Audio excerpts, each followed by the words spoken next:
title of the webinar is Protecting Your Company from the Global Corruption Pandemics.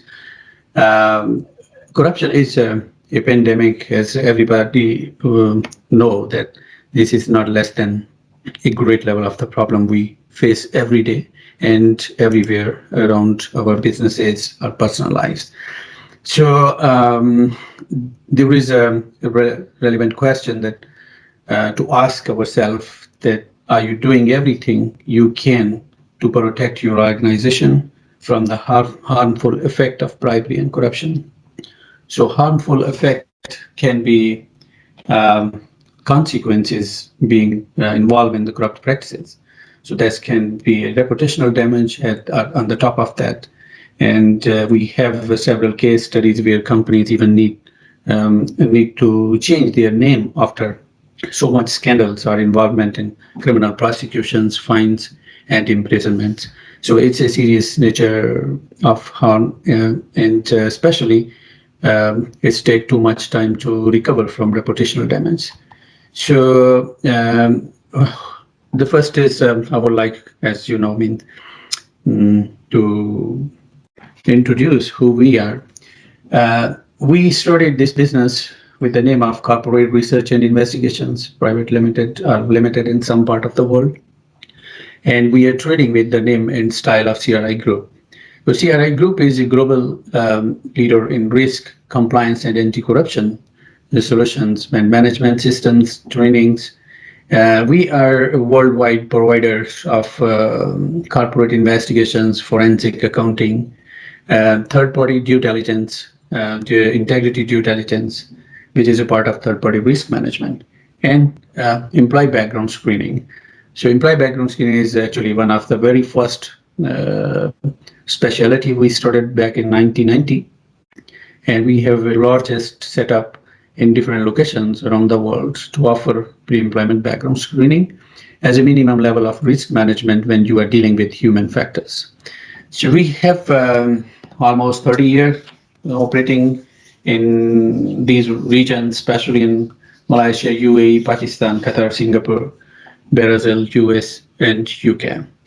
And CRI Group served almost approximately not less than 3,800 clients from different nature, size, and industry groups. ABAC certification, which is one of our specialty under the anti-corruption management systems. So CRI Group, as I mentioned, with the practical knowledge of 30 years dealing with third-party risk management, due diligence, and associated services. So when ISO launched IA 37001 ABMS, anti-bribery management system, so we find this very close to the capabilities, our specialty areas we are working for the last 30 years. And we decided to create an independent certification body with the name of ABAC Center of Excellence Limited, which is based in London, USA, UK. And we have two critical locations, you can say, as regional head offices. One is in Malaysia and one is in UAE, United Arab Emirates. So ABAC's motive was to establish the very first subject-specific certification body in the world. And we are the company started initiative with Emirates International Accreditation Center in UAE, Dubai, UAE. And originally, Dubai, UAE was the very first country to start accreditation process for ABMS after launching this ISO 37001. And our company was the very first certification body in the Middle East, get this not only get this accreditation from UAE, but also to start working with different local companies. So, and moving forward, when we start properly after first accreditation, so the one national accreditation with the name and style of UCAS, United Kingdom Accreditation Service, was one of the objective to move with. And we start working in 2017 to 2018, approximately more than 18 months to complete the accreditation process with UCAS. And now we have two levels of accreditation. One is based in UAE, and the other one is with UCAS in the UK. UCAS accreditation is globally accepted, and as the brand name of UCAS is really prominent, and it means companies or organizations or clients feel more comfortable to work with the UCAS accredited certification bodies. And that was one of the reasons. So we have almost more than eight certification scope grouping as per one of the UCAS publication called CIS 14. And this is one of very good opportunity. Now to work with UCAS means it's more learning for our certification team, for us to work with their level of assessment of our competencies being a certification body. And so ABAC certification is now assisting global organization in establishing and implementing an effective, defensible, and resilient anti-bribery management system. Certification clients, we have different levels of client, the largest organization and small level of medium size of business.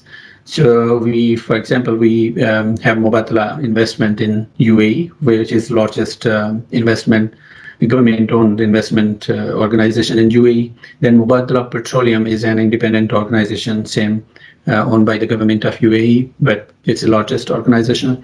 Then we just completed one certification in Saudi Arabia. It's called Medan. So Medan is relevant to the mining sector of the business. We have very good clientele in Malaysia. So there was RM Leopard and Yuda, I think so, if I'm not wrong. So we have been significant clientele. Now the interest is more with from different regions. Lately, we signed also agreement with Etisalat. Etisalat is the largest telecom company in UAE. And at the same time, the other organization, we just this week started working with ADNOC. ADNOC is Abu Dhabi's national oil company. It's the largest oil and energy company in our region. So here are some names I can mention. So even Muttajaya, I missed that. Muttajaya Group is one of the largest group in Malaysia. We certified with ISO 37000. So originally, we are specializing in three major certification areas. So one is ISO 37000, which is accredited certification. And we already accredited with this capability and offering. Then relevant and more close to this standards is ISO 19600, which is called Compliance Management System. ISO 19600 will be ready to replace by 37301, I think, by end of May. And that standard will be a certifiable standard. And we will be start working on that. So another third one is ISO 31000. There's a risk management. It's very comprehensive when you discuss the risk areas of an enterprise level. So risk management certification is one of the great tool to evaluate your risk at enterprise level. But this is not a certifiable standard. It's more a guideline. But as a certification body, we can provide some of our clients interested to go with integrated management system with all of three integrated management system certification are one by one. So because there is no accreditation as of now for two of these standards, but certification body can provide you a certificate of compliance after completing the audit process and to evaluate the management system based on the scope of both standards. Accreditation, as I mentioned, we have UCAS and Emirates International Accreditation Center, which are two levels of accreditation with the name. Then in Malaysia specifically, it's always a very interesting region, especially the work, a very good progress made by different institutions in Malaysia.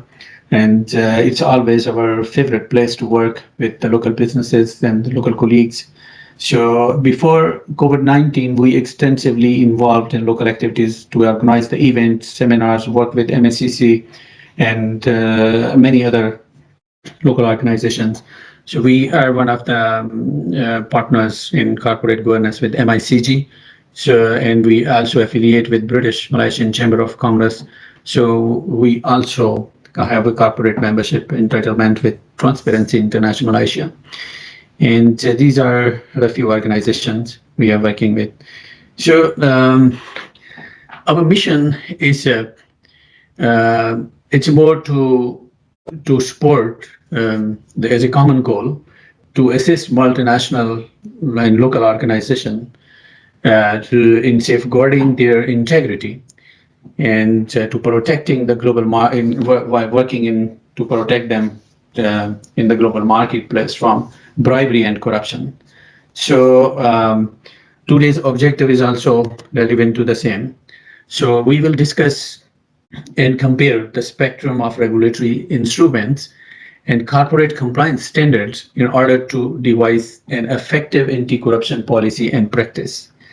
Then we will review real-life corruption cases to identify bad practices and discussing instruments to mitigate replicating these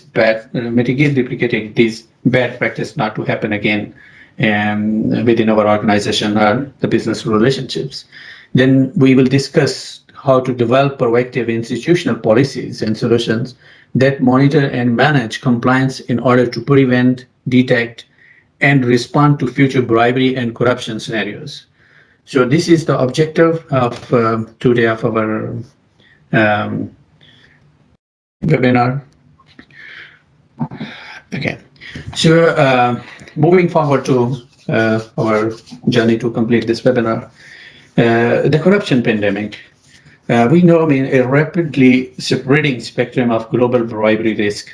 So even with different situations when we are facing hard time, so perpetrators, whether they are fraudulent people or corrupt professionals, they take this advantage and they assume that maybe during the situation of like now we are facing a pandemic, the policies and controls will be weak, and there is a best chance to work for them or to make to take this as an opportunity.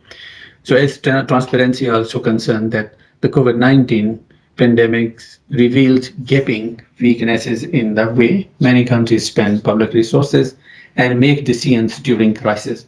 So sometimes the companies, especially in the pharmaceutical or other more relevant to the COVID-19, maybe there is a less priority to implement strict compliance programs or compliance controls because we are rushing with several other areas and to engage the third parties, to engage different vendors, and maybe there is a possibility that the controls, internal control, is not as of the normal working.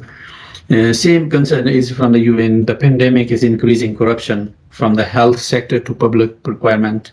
It's again the concern is more that the corrupt practices will be increased, especially when we are using different kinds of unknown third-party business providers. So if the internal controls are weak, we are relaxed, so there is a possibility to increase the corruption, and yeah, that's the main problem.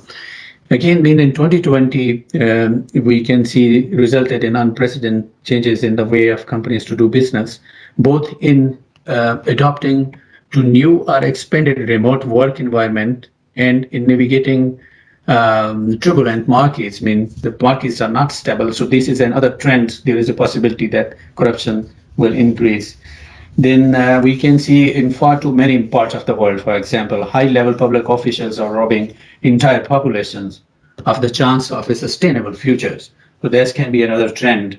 And the uncomfortable truth is that advanced economies are enabling or even fueling this kind of corruption. So this is also a concern from the transparency point of view, that there is not good control. Or maybe in some areas we realize that we are more developed, so we are more on trust factor, not in the control factor. So worldwide, for example, worldwide anti-corruption forces continue to take an extensive view. It's more expensive, actually, view of the jurisdictional reach of regulations. For example, the FCPA and UK Bribery Act. Locally in Malaysia, we say MSCC. And many recent corruption cases demonstrate continued and significant cooperation between domestic enforcement and authorities in domestic enforcement of authorities and their foreign counterparts. So there is a mix-up of trends. For example, sometimes the local authorities, they need to cooperate in different investigation with our international counterparts. So this is another trend we can see. And then from the company point of view, there is a trend, a company's self-disclosures, then cooperation and remediation after discovering corruption violations continue to be significant factor in assessing penalties, and then the governing body are the enforcemental policies. And we can see some other trends also. For example, prosecution of individuals will continue to be a top priority in certain areas or in certain regulatory bodies or enforcement agencies. Then the ability to understand and navigate the ever-changing landscape involving third parties globally. So third parties is always a high-risk area. Along with recognizing and mitigating the operational and potential risks most multinational organizations are facing. And again, there is another problem is the awareness of industry best practices, and increasingly, which is some of the increasingly and crucial to build and manage an effective and globally successful third-party programs. So third-party risk management is also a challenge for every organization, because this is an area we will discuss later. But we know in all major scandals or major bribery cases in the past, the third parties are play a significant role for the wrongdoing or being doing the corrupt exercises or practices in different regions. So this is another trend from the compliance prospect to focus more on the third party working relationship. And the risk assessment. The risk assessment is one of the foundation when we are working on anti-corruption compliance program. So risk assessment is the foundation to design and implement effective anti-bribery and anti-corruption compliance program. So we, based on our experience as a certification body and to review, to evaluate different organizations' risk assessment plans, so we understand that there are certain level of risks areas where the organizations need to establish some clear policies and procedures to make sure that they have established practices and they are evaluating the same according to the major principles set out for the risk assessment. For example, what's the organization's overall risk? So this is one of the area as a first step to assess the risk, that what type of overall risk you are facing in operations and relationships, or industry risk, or local regulatory problems, or maybe, for example, in some countries there is a tradition to bribe the public officials as a tradition. You cannot work without that. So those kinds of risk assessment is very important. And then who are the individuals most at risk? So what is the area in organization that you think is most risky area? For example, case studies show that sometimes we are concerned with even different part of an organization. So, for example, procurement is one of the high risk area. Then after GSK case study in China, we realized the sales is also another area where organization needs to manage their risk when those people are working in different assignments, or maybe their motive is to increase the revenue level, and but we need to be making sure that they are not exposing the organization to some level of wrongdoing or corrupt practice. We have this case study of GSK. and in consequences, they pay a huge fine and also loss of reputational damage. Then, which business unit are most concerning for you? You can think that these units are more areas to work or to expose the organization to bribery risk. And the last is you need to create what you say means a risk analysis. So that's mean to create the policies and how to mitigate those risks. So this is the risk assessment areas. Then anti-bribery guidance is one of the areas you can take knowledge. For example, we have transparency international guidelines, then some guidelines from the regulatory bodies, for example, from MHCC, and then we have UK Bribery Act from Department of Justice issued another guidelines how to what's their level of understanding of adequate procedures. So, but the guidance, the anti-bribery point of view is you need to set a clear policy, create sound procedures. A sound procedure means established procedures and implement it effectively, communicate and train. Sometimes we think that people maybe they can assume, they maybe understand automatically that companies' policy toward bribery is zero, means zero tolerance. But we need to make this as an established practice by creating some kinds of evidence to provide effective communication or training to every level, at each level of your organization, that your employees know the zero tolerance policy or what is the anti-bribery guidelines of the organization. Established controls. When we speak established controls, that's mean not the paper-based compliance, but that must be an effective and established controls. This is where we, as a certification body, we have evidence the organizations how they are establishing certain level of controls and policies, and when auditors evaluating their established control, they are not only making sure that they are established, but they are sampling to ensure the certification process the organization is committed as per the anti-bribery guidelines or the standard scope of work. Acknowledge local customers. Customs means local customs, traditions, or regulatory requirements are another area when you are creating your anti-bribery guidance. So we need to make sure that we are in compliance with every level of local customs. And this is one of the guidelines areas. Okay, so ISO 37000 anti-bribery management system. This standard is originally based on international best practices, and we can think that the corporate compliance standards is one of the best international practices. If in some areas we don't have guidelines or we don't have any model legislations, and we want it to be clean business and highly ethical business, so ISO 37000 is one of the best international practice. We can adopt this, and we can establish certain level of policies as per standard. And that's you can say control monitoring policies are everyday a kinds of a watchdog system to making sure that you are actively working to prevent, detect, and respond to bribery in every level of your organization. So ISO standard is one of the game changer standard. We realize the companies are moving with this, and it's internationally acceptable, and it's very relevant. I mean, for example, if we compare the ISO 37000 with certain model levels of legislation like UK Bribery Act or FCPA, so this standard provide a practical approach to meet the compliance requirement of those legislations, because there is lots of things, lots of similarities. We will discuss this in detail.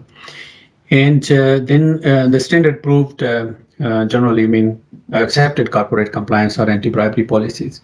So this is one of the area we will be discussing today. ISO 37000 is something not to impose, but there is a need, a commitment to corporate integrity at the top level, and to establish the level of exposures and your certain level of weaknesses within organization. That's not only to evaluate, but to fix those areas. You can predict the risks when establishing, implementing ISO standard 37000 standard. What type of risk that can be a problem to expose your organization for any regulatory actions. Then you can establish a risk, a continued process of different kinds of risk associated to the business practices and the potential seriousness of the risk based on the corporate management system. So this management system will provide you not only guidelines or guidance to protect from exposures to the regulatory action, but also every time you will be able to assess or evaluate your risk, your organizational risk or weaknesses to strengthen the policies and procedure further. So this is one of the very important benefit of this standard. Corporate compliance standard, when we speak ISO 37000, so it's not different to the other standard, but the most important thing is there are 7 critical components that most important areas of ISO 37000. The first one is the context of the organization. So you need to understand what type of organization is that. So then the other thing is the leadership. The leadership means the leadership align with anti-bribery policies, and if they show or they demonstrate their commitment to anti-bribery policies, and then you need to go with the planning to implement these standards, and what type of support you need from internal operations, internal interconnected departments, from other areas to implement those policies. Then operational areas of the organization's performance evaluation, and then improvement. So there is always not a end of anything. There's always required improvement in different levels.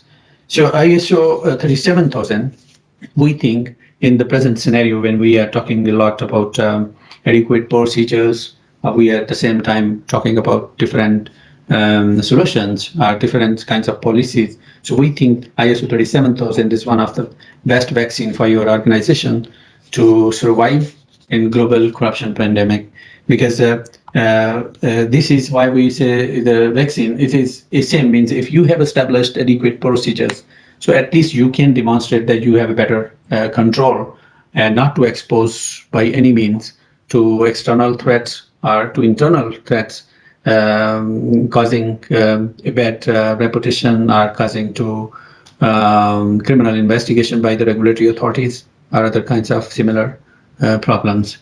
And then now the most important topic or this of discussion of this webinar is the adequate procedures. So there is lots of discussion on adequate procedures, and I know means you already have a better understanding what type of adequate procedure is. So from our point of view, the adequate procedure is one of the term initially used in UK Bribery Act 2010. So UK Bribery Act is where they not only provide the level of the adequate procedures, but also they mention that how to demonstrate that. To demonstrate the adequate procedure, there must be an effective implemented procedures and policies, not checking the box, not only paper-based compliance. So adequate procedure is when you are not only implementing effective, but it is tested. So for example, we cannot certify our own services or our own capability or competencies.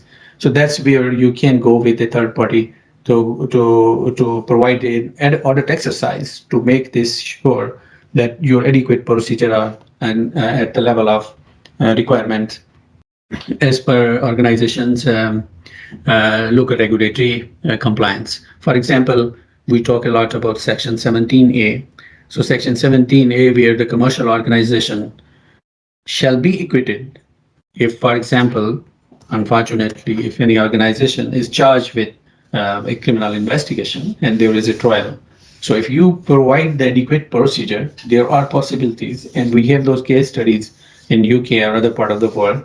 If organization improve their present weaknesses or a poor compliance, corporate compliance program, and they are demonstrating that they have now effective anti-bribery policies and procedures and practices, so there is a great level of possibility that further proceedings, maybe it's not a guarantee that the organization will not be prosecuted, but during those bad scenarios, there is a possibility that regulators can think that their systems are improved, and now there is a different situation when they are going for to fines or to other level of prosecution actions. So if you demonstrate adequate procedures, so this is one of the area that can provide a defense or resilient against the prosecution or against the legal actions.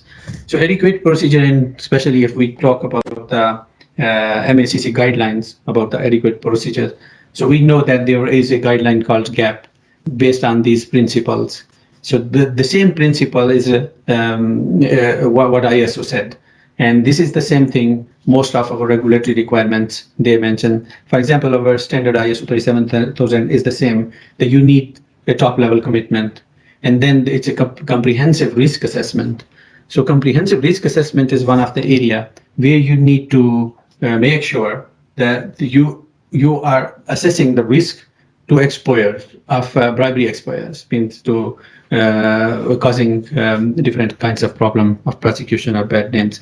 So then undertaking control measures, that's again the implementation of the standard. So if you are implementing the standard effectively, so the other areas, for example, to undertake the control measures is where the implementation, systematic review, monitoring and enforcement. This is one area, for example, if you are implementing this standard, so you will be able not only to have a complete independent review of your policies and procedure, but there is a continued monitoring every year through the surveillance audit or third-party exercises that you are enforcing the policies at the level of effective requirements. Then training and communication is the same thing, which standards say ISO 37000 is one of the important component is training and communication. So you are providing an effective level of training and communication to each and every level of your organizations. So we have here adequate procedure continue to the further. So these are the core implementation policies to ensure that compliance, that the companies are protected from liability under Section 17A. For example, craft a thorough and comprehensive anti-bribery and anti-corruption compliance policy. Obviously, this policy will be as per your organization need and exposure to the industry sector or to the local area where you are operating. So you need to have an effective anti-corruption compliance policy. Then to conduct periodic corruption and bribery risk assessment. For example, there is a suggestion of every 3 years when necessary, as suggested by GAP. But if you are implementing ISO 37000, every year you have this opportunity to check your bribery risk and to make sure that you are maintaining effective bribery risk assessment procedures. Then establish the transparent and independent reporting channels within the company. That's another area to making sure that you have adequate procedure when you are making sure that reporting channel, for example, whistleblowing or independent approach to the compliance team. If there is any kinds of information somebody wanted to tell the wrongdoings of the company or to any third party, so there must be an effective reporting channels in the company, which is not only established but also transparent. Then to conduct, to create, for example, rules. This is where this procedure, this standard ISO standard, not only help but make sure to ensure that you have established rules, policies, and procedures to control, limit, or prevent the act of giving gifts, donations, sponsorships, and facilitation payments. This is very critical, one of the area where you need to establish the policies to demonstrate you have adequate procedures. So adequate procedure continue to further talking in detail, for example. So we can see that the commitment to stop the bribery or to prevent the bribery. So if we go with these 6 principles, so these are the procedures. By end of the day, you will be able to demonstrate that you have adequate procedure and your compliance program is not a check in the box only. So an organization's procedures to prevent bribery associated with it are a kinds of proportionate to the bribery risk is one of the challenge you can see when you're establishing the commitment to combat bribery risks. So these are the area where you can work to establish your procedures. There is also needs clear, practical, and accessible, effectively implemented and enforced controls of those procedures. So procedures are required to be effective and accessible. It should not be just paper-based compliance. And then the top level commitment. The top level commitment, as we discussed, this is the degree where which the top level management needs to demonstrate their commitment that they have a zero tolerance and they are not allowing any kinds of business or activity to compromise the organization, which is not only the business dealings, but also the culture and the message from the management or top management that there is no acceptability of the corruption at any level. So then there is again the risk assessment is how the organization assess the nature and extent of its exposures. So as we discussed, that assessment level is different. This is a comprehensive, there is a comprehensive exercise of risk assessment when you are establishing ISO 37000 system or implementing those procedures. So you will be able to conduct an internal review or internal audit to assess the risk. And then you will be providing your policies and procedures according to the area of high risk, medium risk, or lower risk. Then the fourth important point is the due diligence. We have this kinds of information or experience that organizations are not dealing with due diligence at the level of requirements. I mean, there is a due diligence versus adequate due diligence. So due diligence is not just you are checking name of the company is registered, or if your vendor or your third party is located at the provided address, but there is a need to check certain level of red flags. So those red flags are very important to check. So an effective due diligence procedure is very important, and the due diligence process must be risk-based approach.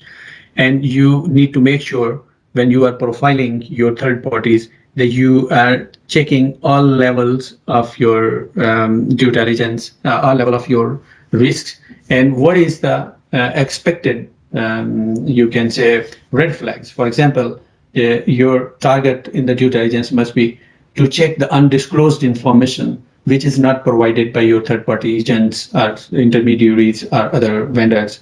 Sometimes maybe some organization, they have a comprehensive questionnaire before hiring or before establishing a working relationship with third parties.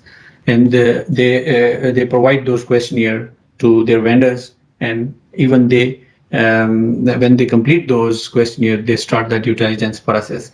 So some organization, they have essential level due diligence, and some organization, they have enhanced due diligence scope of work, depending on your working relationship or nature of work or risk level to work with the third party. But I can tell you the third party's relationship is one of the high risk area. So if we avoid that, so we have those case studies that I will share with you moving forward, like Rolls-Royce, our largest organization. They penalized due to the weak or inadequate working relationship or due diligence on their third parties. And those third parties cost those organizations multi-millions pound fines, bad reputational damage, the loss of bad things. So this is very important area to improve the due diligence. Even if you are not implementing, if you are not going with ISO 37000, due diligence on your third parties is a very important task you need to do. And then the communication. Communication is another factor. In some organization, maybe the level of communication is that it's okay, we are just circulating this information, but you need to create that every level of evidence, the degree which the organization seeks to ensure that its bribery prevention policies and procedures are understood throughout the organization. So this is one of the area you can create training seminars, webinars, or other kinds of activity to communicate to your employees that there is effective communication, and you are, as a compliance team or as a legal person or whatever the level of responsibility, you are communicating to your employees that we have zero tolerance, or these are the policies regarding anti-bribery and anti-corruption. And then monitoring and review. Monitoring and review is very important. If you are working, this is one of the good benefit of ISO 37000, that every year you are able to monitor and review your procedures and policies by a third party. So this is area where you can improve every year. Where are the weaknesses, where we are not meeting the compliance requirement, or if there is any problem. So by implementing these adequate procedures, the companies can gain confidence that they have established a suitable defense which can be used to protect both the commercial organizations and the top management from the liabilities we now seeing arising from the MACC amendment of in relevant to the section 17A. So if you have effective adequate procedure, this is one of the assurance you will be able to do that. So for example, we have this statement by your National Center of Governance, Integrity and Anti-Corruption. By implementing these adequate procedures, companies can gain confidence that they have established a suitable defense, which can be used to protect both the commercial organization and the management. So example is that the adequate procedure right now, if you are establishing a third party a third party risk assessment and audit for the scope of ISO 37000 ABMS, so that's mean you are establishing the level of adequate procedures. So this is where what ISO's role is. For example, the ISO can provide an additional safeguard to demonstrate an adequate procedure, an adequate level of defensible anti-corruption compliance procedure through the liability, the corporate failure to prevent the bribery. Means as an organization, you need to demonstrate that there is no corporate failure. Organization's fault is not there to prevent or to stop the bribery. Then the thinking or the evaluation or the investigative process of a regulatory body will be different.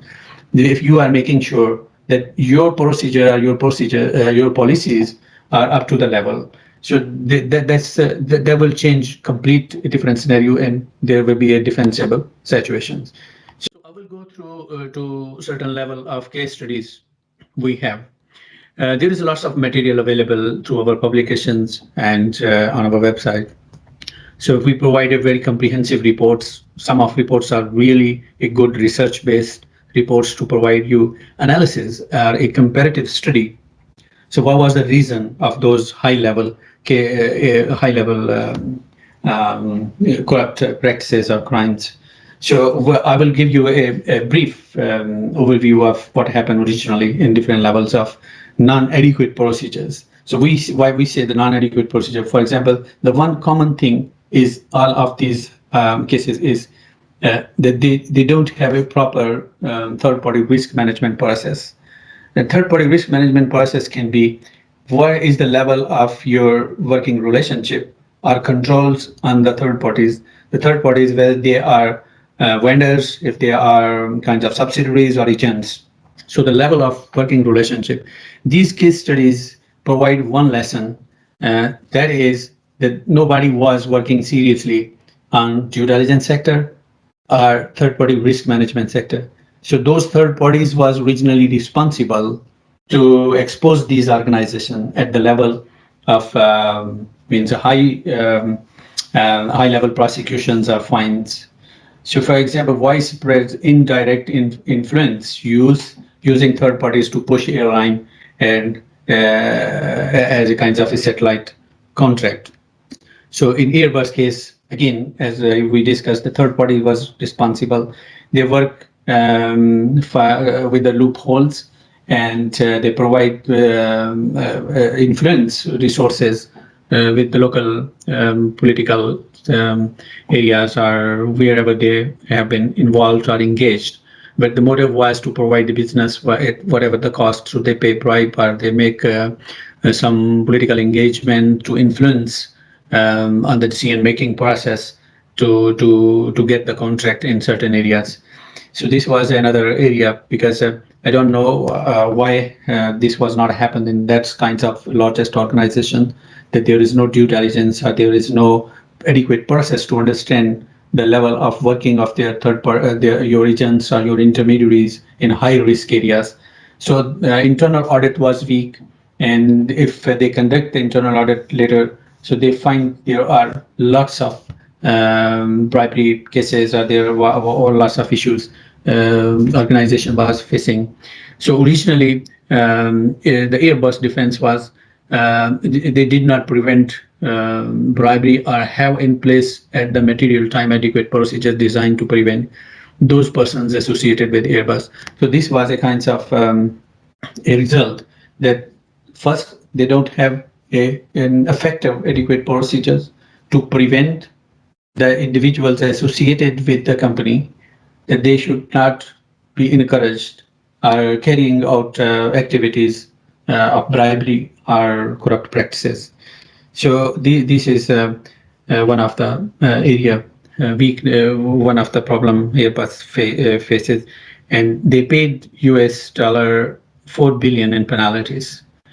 So this is the cost of inadequate procedures. This is the cost of no control on your third parties or a weak third party risk management. Then again, the largest case in the history is Rolls-Royce. Rolls-Royce is the same thing. There are the same scenario. The third parties was originally involved to pay the bribery to get different business benefits, and there was no adequate procedure at Rolls-Royce to prevent or to control their third parties from their engagement in different level of paying bribery or level of relationship with them. The investigation emphasizes the role of third-party intermediaries in bribe selection and distribution schemes, especially that the organization was exposed, for example, to reduce their level of exposure. So the defense, for example, Rolls-Royce, when they go in the prosecution, their defense was, we are not only improving our procedures, but we are revisiting our implementation of third-party risk management at a certain level of adequate procedure. And so the organization is not exposed to the corrupt practices. So this is one of the largest cases. We can go with different lessons. Again, the lessons learned from these cases are a lack of ethical and established kinds of policies, and those are the areas in corporate monitoring measures that there is no policies, or maybe less or weak policies to send the message, and their third party thinks that there is a lack of ethical procedures, ignorance to variations, culture and industrial practices. These are the areas to elevate the risk unless continuous improvement is made. So you need to check those lessons from these case studies. So then there was another area to improve is cross-border legislation. Legislative monitoring is a complex but critical practice. So yeah, it's difficult to understand the lots of legislations, lots of a web of regulations, are so many requirements. But then that is the area we need to work, and we need to check that to improve our policies, that we should have a kinds of a universal practice where the ISO 37000 is effective, that this standard is universally accepted, and the policies and practices or guidelines provided in this standard are where you demonstrate a global level adequate procedure, not the regional level. So it is acceptable. For example, if your organization is operating in Malaysia, or if they have another office in UK, so UK Bribery Act and MHCC both are asking the same thing, which is adequate procedure. So implementing ISO will help those organizations to meet the requirement of an effective adequate procedure. This is one of the area you can improve. And then corruption compliance must be extended across all corporate subsidiaries. This is where the third parties are coming. Sometimes we ensure, or we are very confident that our organization is monitoring their policies and procedures, and we have effective procedures and processes to prevent the bribery. But what about your third parties? So if same level of procedure and processes are not there, and if you are not bringing your third parties accountable for their bad acts or corrupt practices, so ultimately there are consequences that maybe your one act of your third party will bring you in front of a situation which is not acceptable.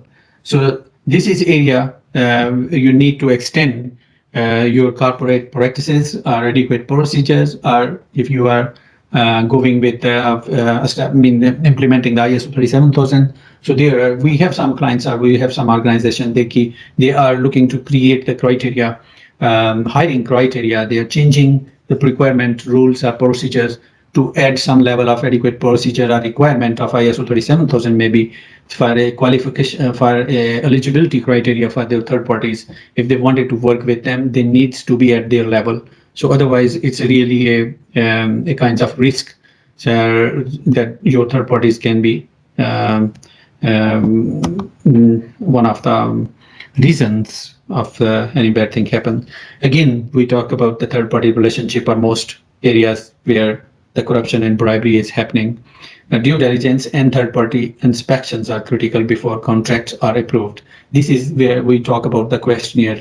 Lots of organizations now, they have their procedures, they create or develop a certain level of questionnaire. Those questionnaire are the scope of originally scope of due diligence, that you wanted your third party agents must disclose their all and every information that can be questionable or that can be a risk factor for you.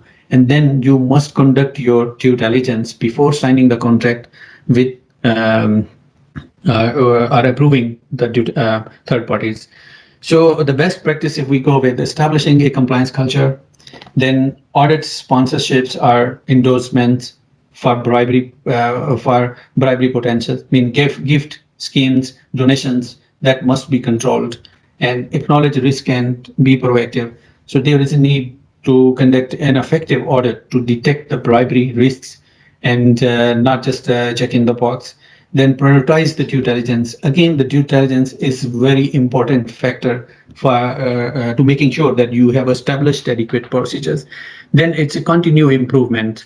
So every year you must review your compliance program, whether it is under the ISO 37000 or it is a risk assessment or what is the level of your practice. You need to conduct a continued review of your compliance program. And these are the best practices outcome we exercise or we experience, that industry analysts even and sometimes reported significant improvements in corporate accounting and effective self-reporting guidelines. That is one of the area our clients, they realize that these are the outcomes if you are establishing the best practices. And this is every part, this you can see in every part of the work. So let's talk about assessing your corporate compliance program. So I will go through quickly on this because we are more than think so in our assessing your corporate compliance program. So these are a few questions or checklist you can go with when we will be sharing this information with you, to ask the question, is your compliance program well designed? So well designed means you have proper risk assessment by department, due diligence components.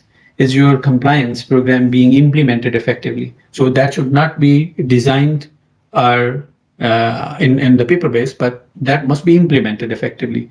So implementing effectively means you have management commitment, you are making sure you have adequate resources, compliance incentives, and disciplinary measures. So these are there is, does your compliance program work in practice? Again, effective implementation.